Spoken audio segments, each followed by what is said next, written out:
أعوذ بالله من الشيطان الرجيم. بسم الله الرحمن الرحيم. الحمد لله رب العالمين، والصلاة والسلام على أشرف الأنبياء والمرسلين، شفيع المذنبين وخاتم النبيين، نبينا وشفينا وحبيب قلوبنا وطبيب نفوسنا بالقاسم محمد،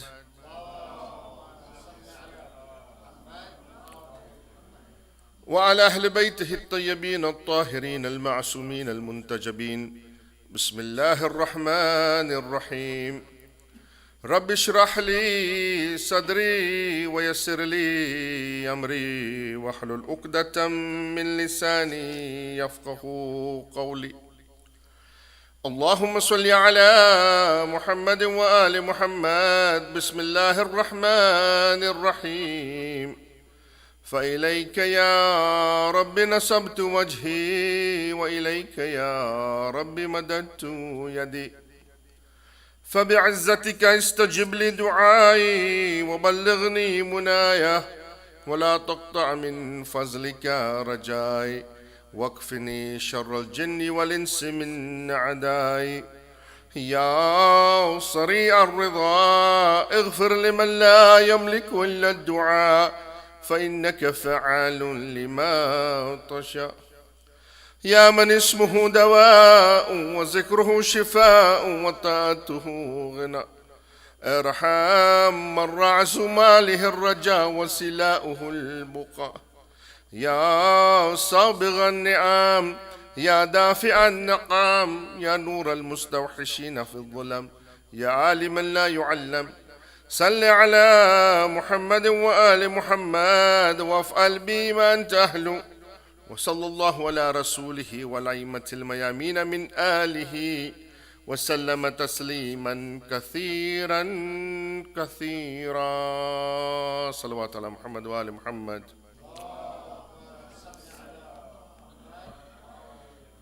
أما بعد، فقد قال الله سبحانه وتعالى في كتابه المجيد وفرقانه الحميد، وهو أصدق الصادقين وقوله الحق. أعوذ بالله من الشيطان الرجيم. بسم الله الرحمن الرحيم. والعصر إن الإنسان لفي خسر إلا الذين آمنوا وعملوا الصالحات وتواصوا بالحق وتواصوا بالصبر. آمنا بالله وصدق الله العلي العظيم. صلوات على محمد وآل محمد.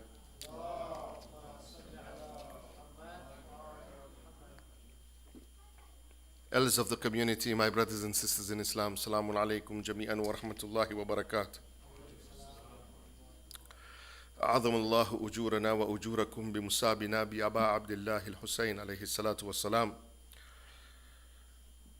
As we enter this time, approaching Arba'in, Jahlum,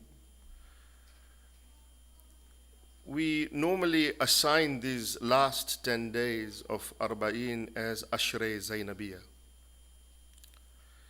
So in my majlis tonight, the first what I want to do is to pay tribute to Lady Zainab, the Princess of Islam, Salamullahi alayha. If you look at this surah, which is Surah Asr, Allah subhanahu wa ta'ala says, Wal Asr, I swear by the passage of time through the ages, Innal insana lafi khusr, that surely man, the human being, is at a loss. إِلَّا الَّذِينَ آمَنُوا وَعَمِلُوا الصَّالِحَاتِ, except for that person who has faith and who has performed good deeds.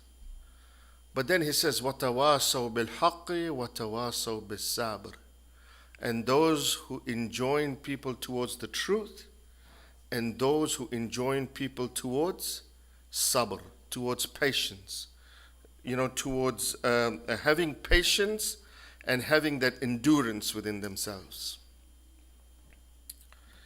So successful are those people, therefore Allah subhanahu wa ta'ala says, who enjoin people towards the truth and towards patience. And the idea of this combining this truth and patience together is that Allah subhanahu wa ta'ala is trying to say that if you want to come towards the truth, if you want to be able to go on the path of truth, you cannot do that without sabr. They go hand in hand. وَتَوَاسَوْا بِالْحَقِّ وَتَوَاسَوْا بِالصَّبْرِ. And it is with this ayah, it is as if this ayah is singing the praise of Janab Zainab salamullahi alayha. It is as if this ayah is saying, this surah in fact is saying, it is as if it is reciting the qasida of Janab Zainab alayhi salam. And it is as if this particular surah is summarizing the life of Janab Zainab. When you look at the life of this great lady, you will see Ayatollah Mutahari, he says that it is amazing to see the transformation of Zainab. Because the Zainab that we see before Ashura is a very different Zainab to the Zainab that we see after Ashura. It is as if there has been a 180-degree turnaround in this lady. Before Ashura, you see this lady as being anxious, being agitated, being always in the security of her brothers, of the menfolk of Karbala. But you see this very lady after the events of Ashura, and you see a very different Zainab that has emerged. And it is a tribute today to this lady, and what lessons can we learn from her that we want to talk about tonight. You see, the message that Imam Hussein alayhi salam gave and Janab Zainab salawatullahi wa salamu alayha gave, those particular messages are universal. The messages are for all times and for all places. The message is the same, but the method of implementation of the message is different. And that's what we have to learn. There is a time when you use the sword, and there is a time when you use the pen and the eloquence of your speech. This is what we see in the history of Karbala. You cannot separate Hussein from Zainab. You cannot separate the story of Karbala with these two personalities. They go hand in hand. They are integrated, and the role of each of them is absolutely critical for the spreading of the pristine message of Karbala. Equal partners in the struggle, but the methodology of implementation is different. There is unity in the message, but diversity in the implementation of the message. This is what we learn from Karbala. Let's look at this in a little bit more detail. If you look at the Muslim empire of that time, the Imam alayhi salam, Imam Hussein alayhi salam, he looked at the Muslim empire and he divided it into two spheres, two different areas. We will call it sphere 1 and sphere 2. Right? Or area 1 and area 2. The first sphere is the area of Hijaz, Iraq, Yemen, and Egypt. And sphere 2 consists of Syria, Sham. These are two separate areas. You see, the problems in these two different areas were very, very different. If you look at sphere 1, which is Hijaz, Iraq, Yemen, and Egypt, in sphere 1, the problem of the ummah, the problem of the people in that sphere, Hijaz, Iraq, Yemen, Egypt, it was not ignorance. They knew who the Ahlul Bayt was. They knew the Ahlul Bayt, they knew what was truth and what was batil. They knew what was good and what was evil. They knew those things. Here the problem was not ignorance. Here the problem was apathy. Here the problem was apathy. But if you look at the second sphere, the second area, which is the area of Syria, which in present day also includes the accompanying parts like Lebanon and so on and so forth. In that time, Sham, Syria, at that time, here the problem was ignorance. These people in Sham, they had been bombarded with the Islam of Ali Abu Sufyan. These people were bombarded because Muawiyah was the Khalifa here till the time of Imam Hussein.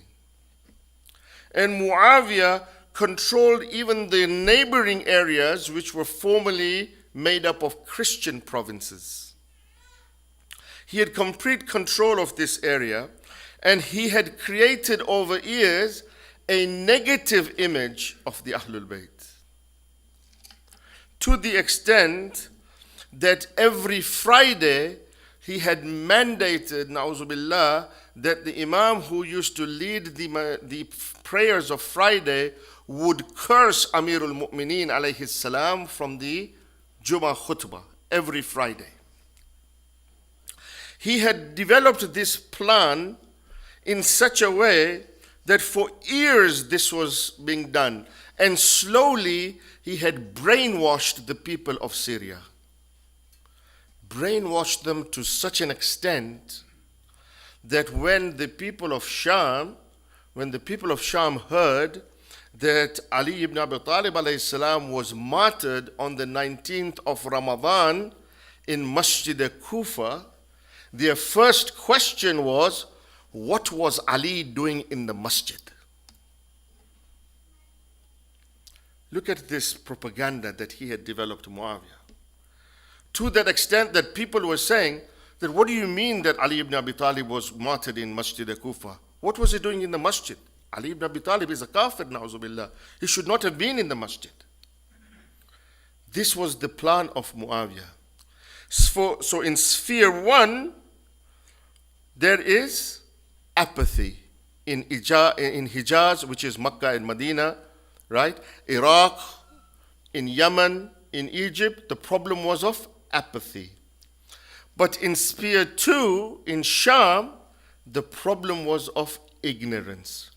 People in Iraq knew who the Ahlul Bayt was. People in Sham had been brainwashed and they did not know who the Ahlul Bayt was. So when Imam Hussein alayhi salam started his revolution of reformation, he developed the concept of shahada and sacrifice. Why? In Iraq, why did he do that? Because he wanted to awaken the slumbering consciousness of the Muslims in that area. Because the problem in that area was apathy. They knew the truth. They knew Islam the way it was supposed to be known. They knew Ahlul Bayt. So he had to develop something quite dramatic. They knew what was haqq and what was batil. They were, however, apathetic and they were indifferent towards it. So here he uses the whole methodology of sacrifice and shahadat because he wanted to give them a shock therapy. He wanted to awaken them in Iraq and in Hijaz. However, when it came to sphere 2, this is when the role of Janab Zainab comes in. Because the problem in Sham was not of apathy. The problem in Sham was of ignorance. Here, there had to be instilled a sense of reality of what is the true Islam. Here, you see that you needed to do awareness. You needed to raise awareness about the true Islam in Syria. And this is where Janab Zainab came in. So in Iraq, apathy, you have to awaken people. In Sham, ignorance, and you have to raise awareness to take people out of the ignorance. Do you see? 2 different populations, 2 different problems. And therefore, Imam uses 2 different methodologies, and Janab Zainab salamullahi alayha uses 2 different methodologies to implement the mission of Aba Abdullah al-Hussein. Awakening versus awareness. Now, we need to reflect on this, and we need to now relate this to our own situation today.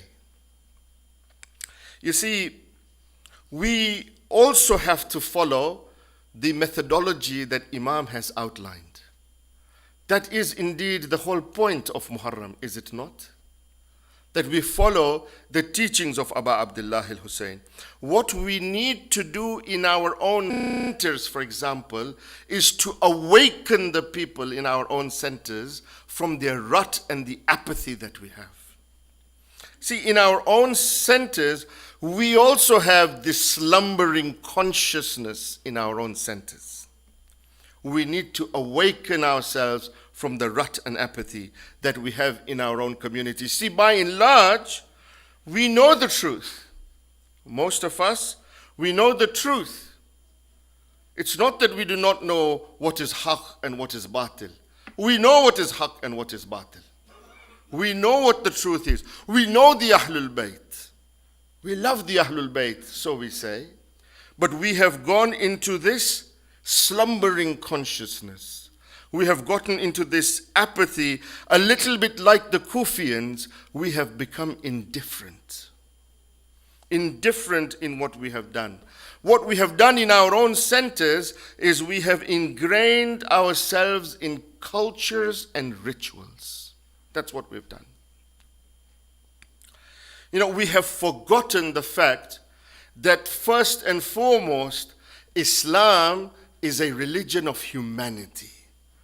The first lesson that Imam Hussein teaches us, he teaches us the lesson of humanity. He teaches us that you first have to develop an Islamic ethical framework within yourselves, and then you can move forward.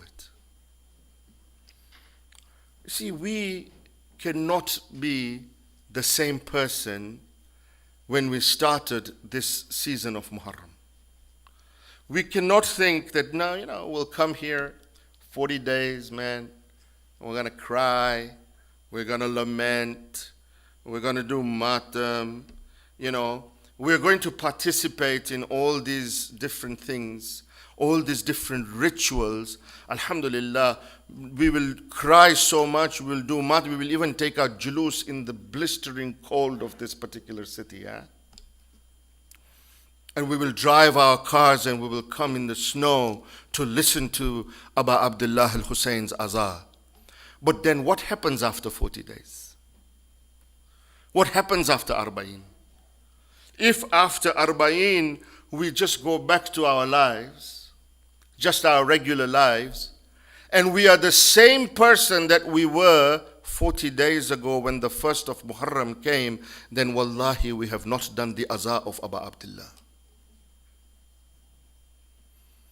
You may have done a lot of matam, and you may have lamented, and you may have cried, but you have not followed the teachings of Aba Abdullah al-Hussein.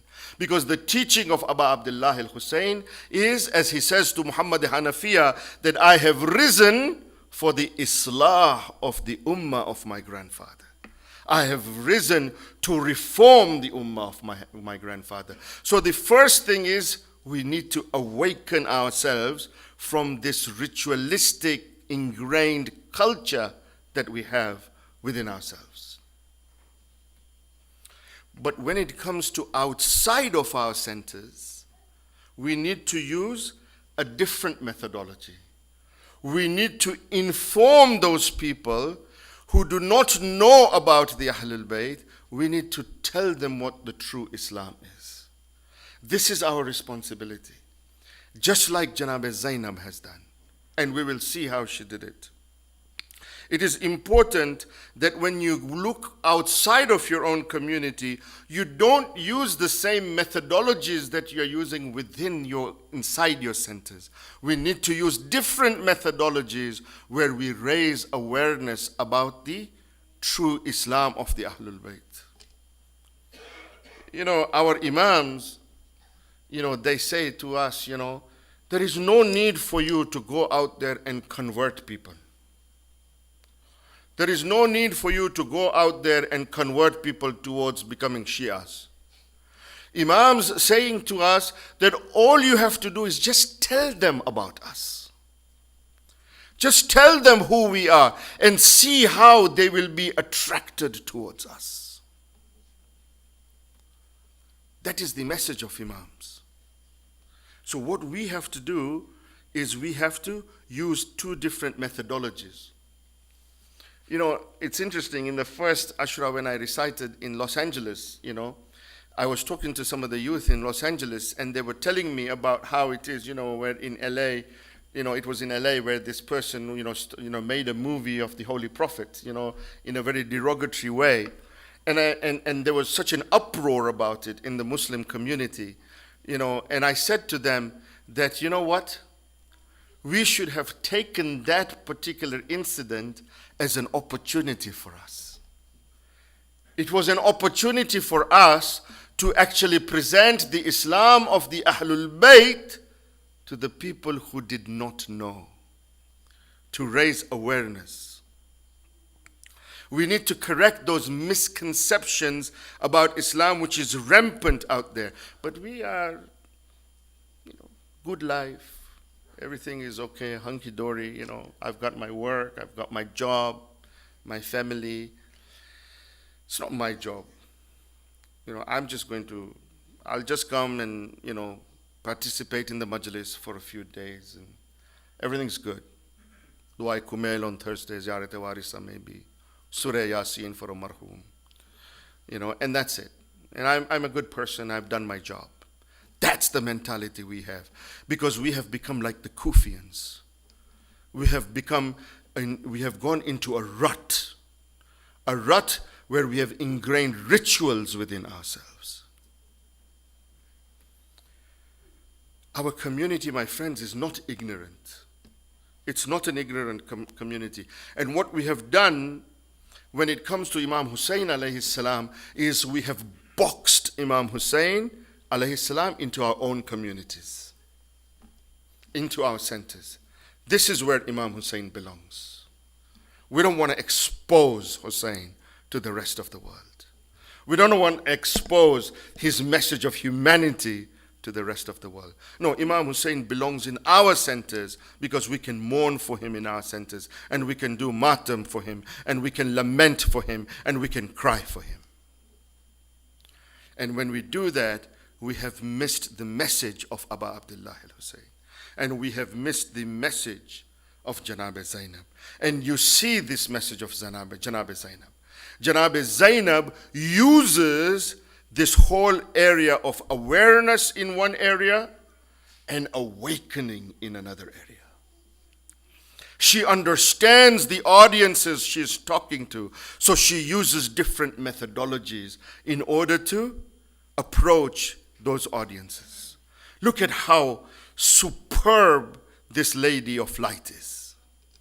Look at how she is able to understand the various audiences she's talking to and be able to gear her speeches towards that audience. In Sphere 1 in Iraq, she awakens them. In Sphere 2 in Hijaz, in Sham, she raises awareness. You see, there are two very famous khutbahs of Janab Zainab salamullahi alayha. One in Kufa and one in Sham. Whilst both of these khutbahs are at the pinnacle of eloquence, they're at the peak of flow and integration of Quranic principles, yet you will see in these two khutbahs, the methodologies of Janab Zainab is totally different. Because she is addressing two different crowds. In Kufa, as I said, Janab Zainab did not face a community that did not know. She did not face a community that was ignorant. She faced a community that was apathetic and indifferent.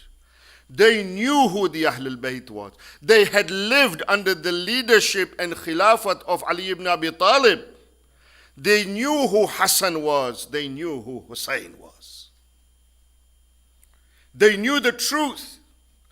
But only a few of them went to help Imam Hussein alayhi salam, even though all of them had signed letters calling Imam Hussein to Kufa, yet only a few went to help him. When Janab Zainab talks to the people in Kufa, her language is very harsh. She's front and center about it. She doesn't mince her words. She doesn't mix up her words. She is open, transparent, and to the point. And the historians write that when she reaches Kufa, they knew, the people of Kufa, they realized who these women were who had entered Kufa. And the history writes that the immediate response of the people of Kufa when they saw the women folk of the Ahlul Bayt is they started to bow their heads. And when Janab Zainab enters Kufa, the historians write, Asharat ilayhi. Janab Zainab alayhi salam, she points a finger to them and tells them to be silent. And the history says that when Janab Zainab tells them to be silent, it was such a powerful way that Janab Zainab said that the ulama said it is amazing that within seconds they all became silent and there was pin drop silence. It was as if there was a karama. It was as if it was a miracle. Because just before the women folk had entered, it was a big party, man. There's a big party going on. Everybody's having fun, like it's a carnival, man. There's music, people were dancing, right? They were all expecting these people to come. It was a big party. But as soon as she enters, they realize who she is, and she tells them to be silent. And the ulama say that they were silent. It was pin drop silence. It is as if they had even stopped breathing. And the power was such of Zainab that their voice was of Zainab, but the eloquence of the speech was of Ali ibn Abi Talib. They started to listen to Ali ibn Abi Talib. They thought it was Ali who was giving the speech. And they become silent to such an extent that, the bells that were around the neck of the animals, the animals at that time, the camels and the horses used to have bells around them. And when they used to move, the bells would make noise, right? And even the bells on the necks of the animals became silent. Why? Because the people put their hands on the bells to keep the bells silent. Pin drop silence. And in that situation, she gives her khutbah. She doesn't have to give an elaborate explanation of who she is. These are people who know who she is. So she gives her khutbah. And she starts. And she says, "Oh, so now, O people of deceit, treachery, and betrayal, it is you who weep. May Allah not stop your tears, and may your chests burn incessantly with the fire of grief and sorrow." These are harsh words, man. These are harsh words. She goes on rebuking them in very strong words. She says to them, "What qualities do you have?" She's addressing the people of Kufa.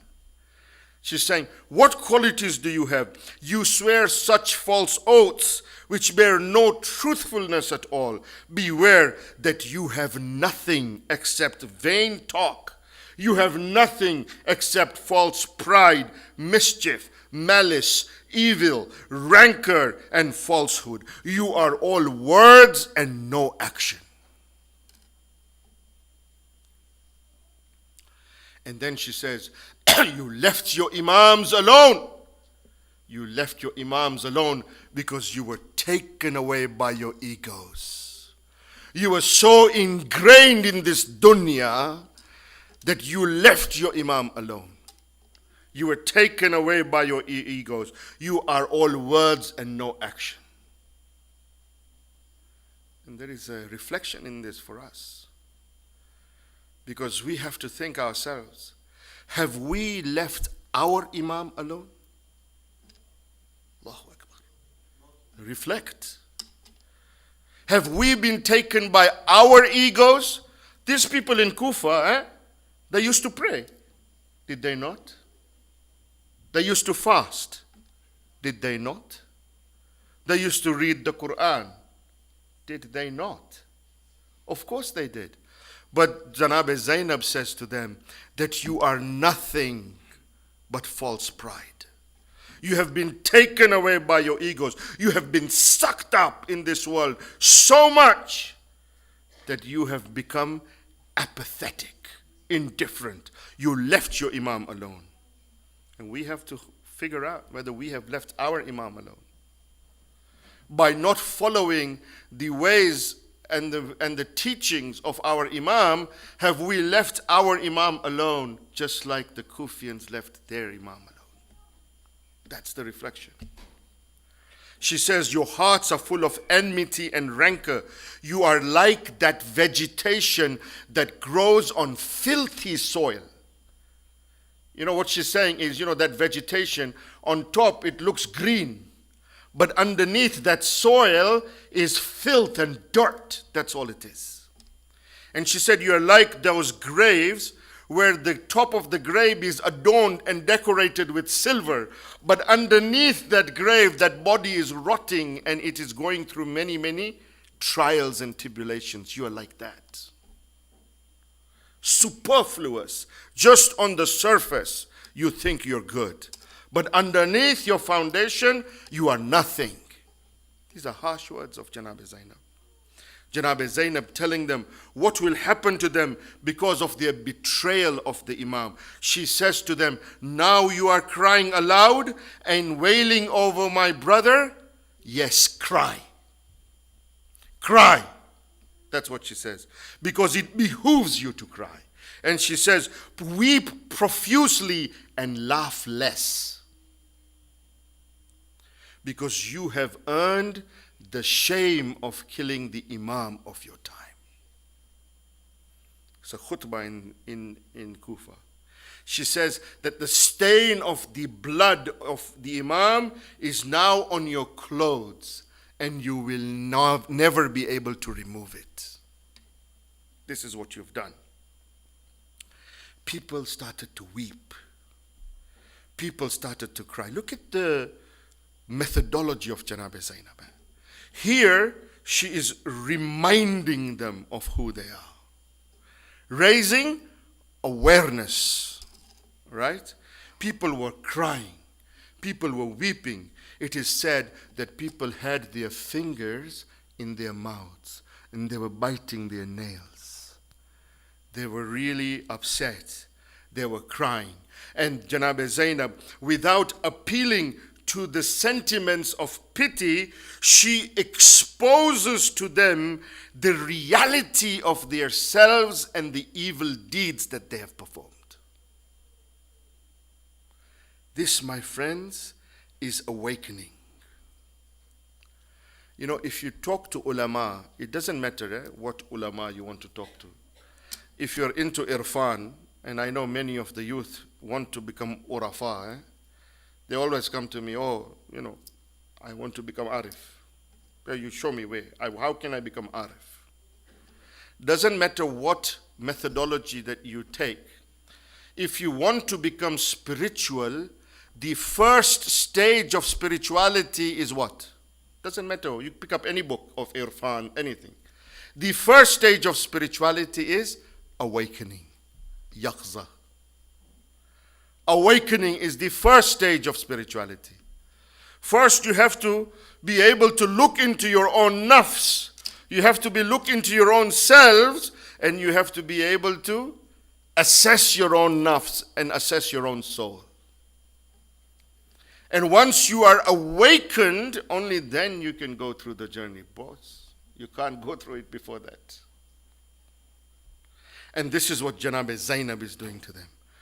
Making them realize what the reality is of themselves so they can become awakened. Awakened from that rut and apathy. And when she says this in a powerful way, without any pity, she goes on rebuking them. It is at that time the fourth Imam, Imam Sajjad, salawatullahi wa salamu alayhi,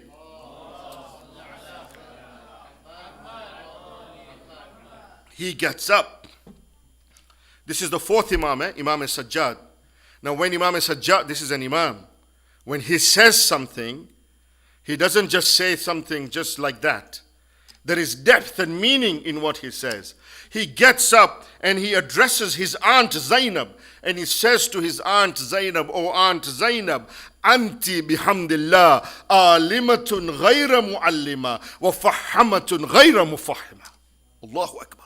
What a statement Imam has made to his aunt. What a tribute to Janab Zainab. He says to Janab Zainab, "Oh my aunt Zainab, alimatun ghayra muallima. You are that alima that has no teacher. And you have that intellect, wa fahamatun ghayra mufahima. And you have that intellect within yourself that you have not learned from anybody to think like that." What is Imam saying? Imam is saying, alimatun ghayra muallima. You are that alima that has no teacher. It means, oh my aunt Zainab, your knowledge that you have, your alima, is not from any teacher. It has come directly from Allah subhanahu wa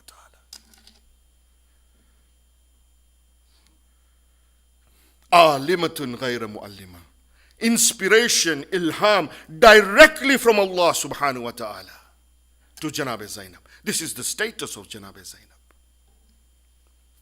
Now you may say that how is that possible, man? Janab Zainab was receiving knowledge directly from Allah. Where is the proof of this? Can you show from the Quran a proof that somebody can receive direct knowledge from Allah subhanahu wa ta'ala?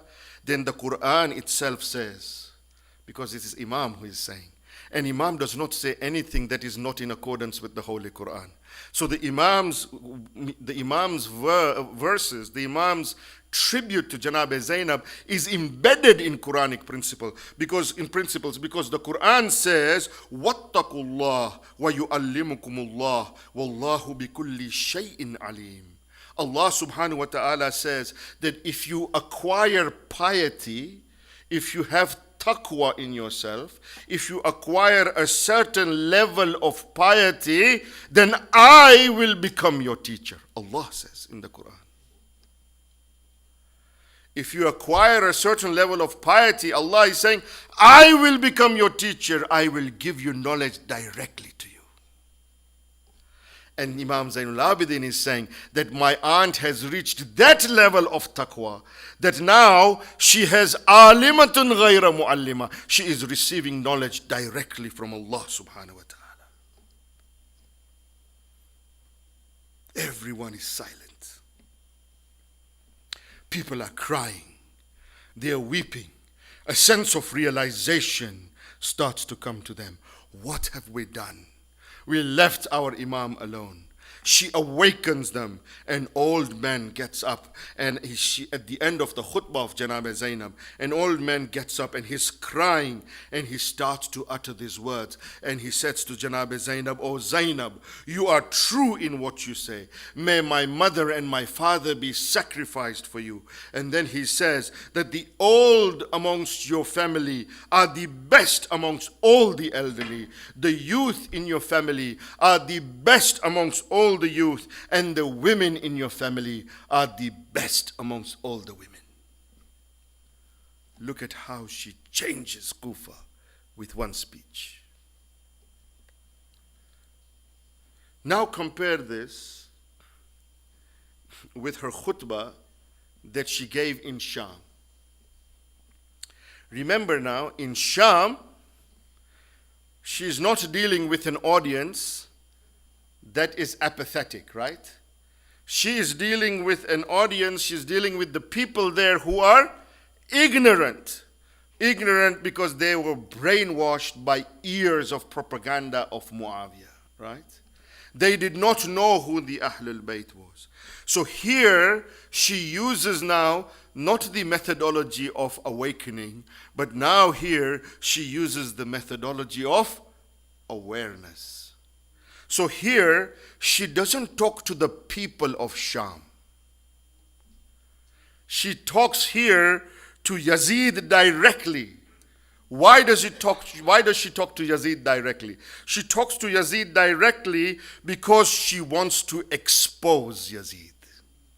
By exposing Yazid, she wants to make the people of Sham become aware of who Yazid is that they consider as Khalifa, and who she is and what family she comes from, which is the family of the Holy Prophet sallallahu alaihi wa alihi wasallam.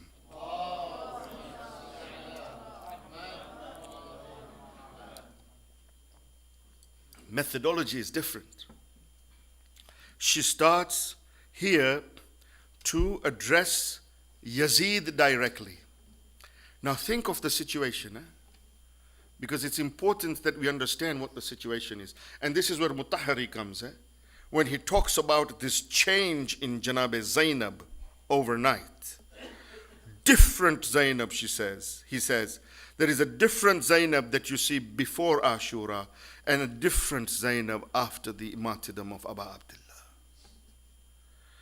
You see, if you think about it, Ibn Ziyad, he failed miserably in Kufa because he underestimated Janab Zainab.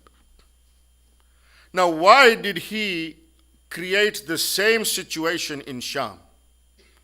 Because he failed in Kufa when Janab Zainab gave her khutbah.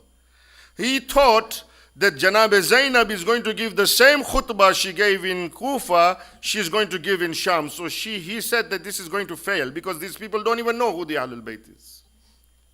So he created the same situation in Kufa, Bazar of Kufa, Bazar of Sham. Darbar of Kufa, Darbar of Sham. Right? Same situation. But Janab Zainab, she changed her methodology. And he was not ready for that. He did not understand it. Now look at the situation. This is this lady. This lady who has come to Karbala. She has lost everything in Karbala. She has lost her children in Karbala. She has lost her brothers in Karbala. She has lost all her family have been martyred in Karbala.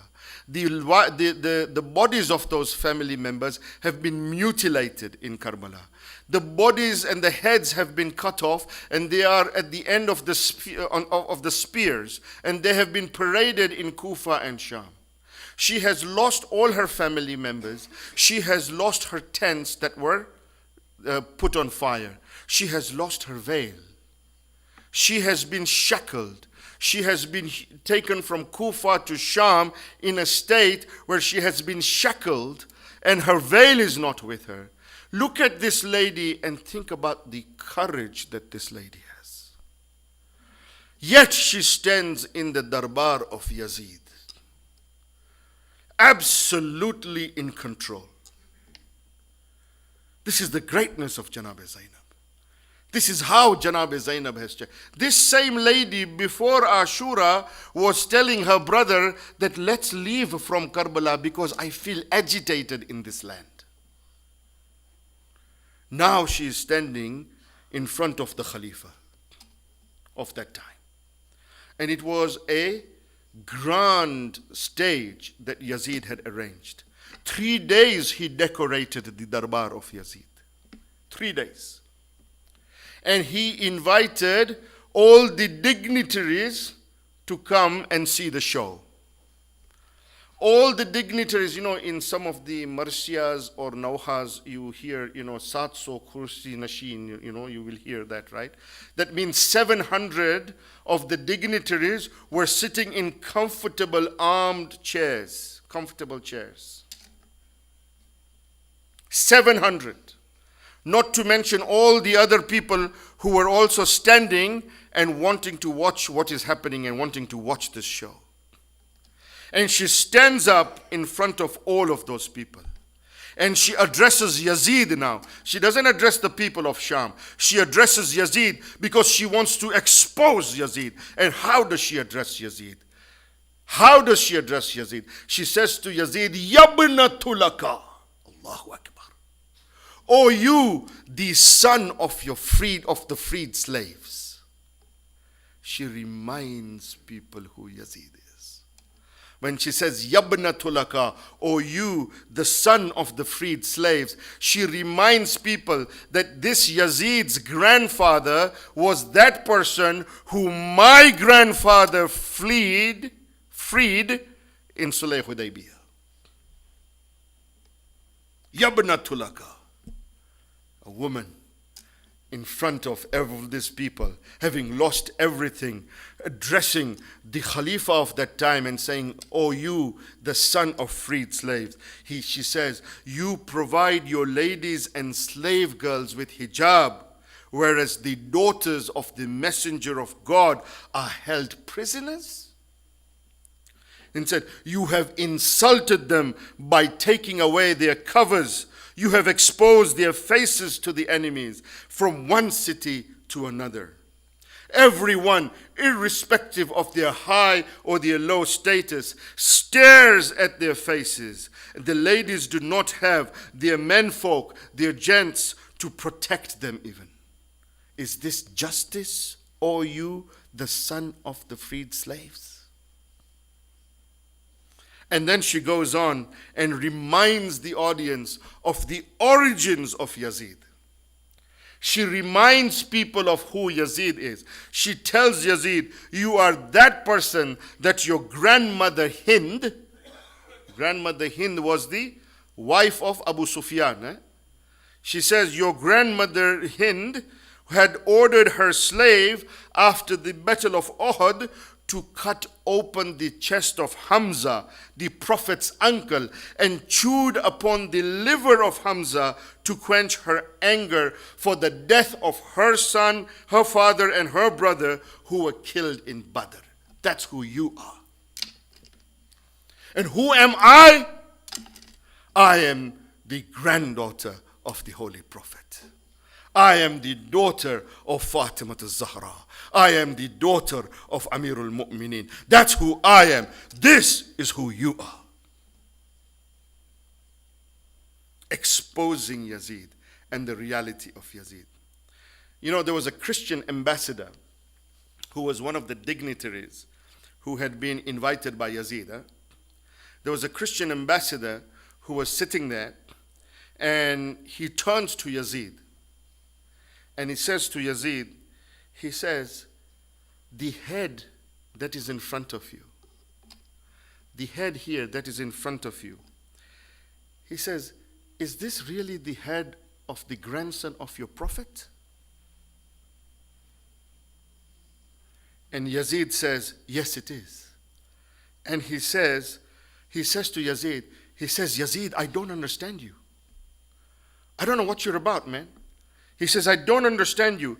He said, "Isa, Jesus, lived 400 to 600 years ago." He said, "But if today, if anyone from amongst his descendants, even if it was not an immediate descendant, if he had come to us, then even the dust and the earth beneath the feet of that person would have been sacred for us. And this is the grandson of your prophet? Shame on you, Yazid." Look at the immediate effect that Janab Zainab's khutbah is having. He said that if there had been a descendant of Jesus from us, even if it was not an immediate descendant, we would have found even the sand underneath his feet to be sacred for us. And you have killed the grandson of your prophet. How can you do this? And this is, my friends, what we have to learn. This is what we have to learn in this part of our world. We have to maintain our deen. We have to maintain our religion in this part of the world. We have to even maintain our good traditions. We have to maintain our good traditions. But we have to realize that we live in a world where we need to share about Abdullah al-Hussein. We need to share the message of Imam Hussein with others. We cannot box Imam Hussein here. We have to use Janab Zainab as the role model for us. And it is through her that we proclaim the truth about Islam, the truth that has been taught to us through the teachings of the Ahlul Bayt. You see, the history of Shiaism shows the importance of women and their courage, and we don't get into this image where we tarnish the image of women. That's not what our history tells us. We believe that our women should be educated. We believe that they should seek knowledge. We believe that they have important contributions to make to humanity. The history of Islam and the religion has depended on the contributions of great women, but not of women who were oppressed. You cannot explain the success of Islam in Mecca without the contribution of Khadija. You cannot talk about Amirul Mu'mineen without the support given to him by Fatima al-Zahra. And you cannot talk about the event of Karbala without mentioning the sabr and the courage of Lady Zainab. This is the message we have to take. Today, my friends, she stays in Sham alone. That place of hers, where once it was bubbling with zawar. People used to look forward to going to do the ziyarah of Lady Zainab. Today she remains there alone. And every few days we hear there is an attempt by somebody or the other to try and destroy her shrine, even today. When the daughters of the Prophet were shackled and their caravan came to Kufa, to the palace of Ibn Ziyad, Shimr came forward and he presented the heads of the shuhada to Ibn Ziyad. When Ibn Ziyad looked at the heads of the shuhada, the head of Abu Abdullah al-Hussein was presented and brought forward to Ibn Ziyad. And the historians say that Ibn Ziyad took a stick and he started to beat the head of Abu Abdullah al-Hussein. He started to disrespect the head of Abu Abdullah al-Hussein. And then at that point, Ibn Ziyad looked around and he saw Imam al-Sajjad. He pointed to Imam al-Sajjad and said, "Who is this person?" And somebody, Imam al-Sajjad alayhi salam, with his hands cuffed, chains across his whole body, he came forward and he said to Ibn Ziyad, "Oh Ibn Ziyad, I am Ali ibn al-Hussein.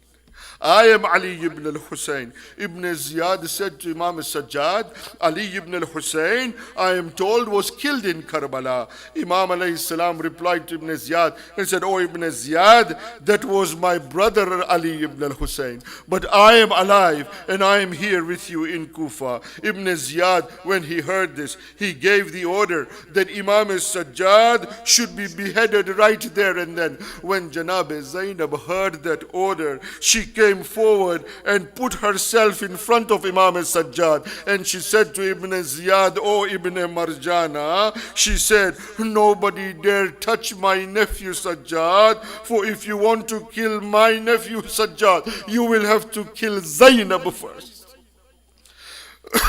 Zadarane Hussein, आपने ये हदीस सुनी होगी.